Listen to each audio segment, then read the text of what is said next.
भारत माझा देश आहे आपण सगळे म्हणतो, हो सारे भारतीय माझे बांधव आहेत म्हणतो, पण ते जगण्यात आहे का? आणि हो. जगण्याला महत्त्व पाहिजे. आणि अगदी छोट्या छोट्या गोष्टी आहेत जे तुम्ही छोट्या अगदी देशाप्रती करू शकता. नक्की. परवाचंच एक उदाहरण तुम्हाला सांगते. बोलता बोलता त्या दिवशी मी सहज उल्लेख केला. प्रवास करत होते लोकलमधून आणि फर्स्ट क्लासचा क्राऊड होता. फर्स्ट क्लासमधल्या त्या महिला होत्या, खात होत्या आणि जे काही रॅपर होतं ते बाहेर फेकत होत्या. एक दोनदा त्यांना सांगण्याचा प्रयत्न सुद्धा केला, पण त्यानंतर त्या म्हणाल्या की यहाँ पे ऐसे ही होता है, यहाँ पे हर कोई यही बात करता है और यही चीज करता है. तुम्हाला जे शिकवायचं आहे ना किंवा तुम्हाला जे वागायचं आहे हे तुम्ही तुमच्या घरी जाऊन वागा, इथे तुम्ही आम्हाला सांगू नका.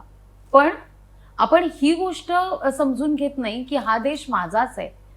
हे जर मी काही वाईट केलं तर हे पुन्हा माझ्यावरच उलटणार आहे. ही एक साधी भावना सुद्धा आपल्याला कळत नाही.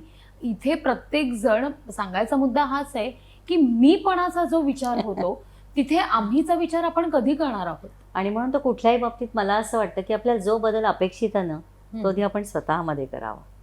आणि मग सांगायची गरजच लागत नाही. आपलं जगणं आणि वागणं हे आपोआप भरपूर काही सांगून जातं.